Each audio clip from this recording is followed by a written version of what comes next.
Mbola amin'izay vaovao ny tranga ampiarahamonina azy hatrany dia trateky ny Zandary avy amin'ny borikadiny Ambohimankakely sy ny poste avancé ny Soamanandrary ny farany herinandro teo.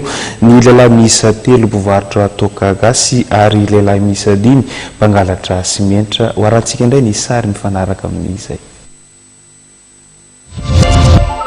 Toaka gasy 2700 litatra no saron'ny Zandary avy eo amin'ny borikadina Ambohimankakely.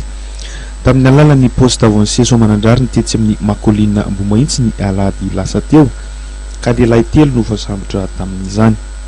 Les résultats azo teo amin'ny poste avancé amin'ny gendarmerie nationale Soamanandrary izay ambany fiadidin'ny brigade Ambohimankakely dia nandritra ny perquisition izay natao tamin'ny 24 jolay 2016 teny amin'ny Makolina Fokotany Manantenasoa anatin'ny commune rurale Ambohimankakely district Antananarivo Avaradrano région Analamanga dia natratrarana bidon toaka gasy bidon 20 litre avy any Ambositra sy avy any Toamasina tamina tokatrano 3 izay mitsinjara ho 20 bidon tamina tokatrano anankiray dia bidon anankiray tamina tokatrano anankiray ary bidon anankiroa farany tanatina tokatrano fahatelo.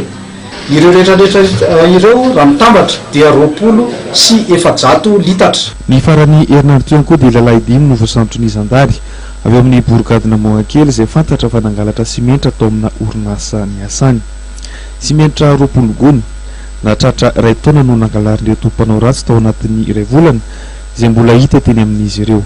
Eto anivon'ny brigady Ambohimankakely izay ambany fiadidin'ny compagnie territoriale ny gendarmerie nationale Antananarivo tamin'ny sabotsy 23 jolay 2016 dia nisy plainte tonga teto anivon'ny brigade ny gendarmerie izay an'ny société TAN 2000 ny laza fahaverezana ciment izay efa tsikaritra nandritra ny 2 volana.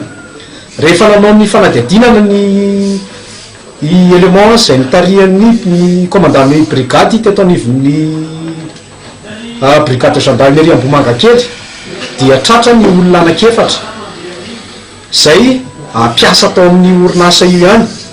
Ny anankiroa sécurité ny asa tao, ny anankiray magasinier ary ny anankiray superviseur ary ny lasain'izy ireo ihany koa ny mpividy ny halatra izay fanaovan'ny zareo na koa antsoina hoe receleur.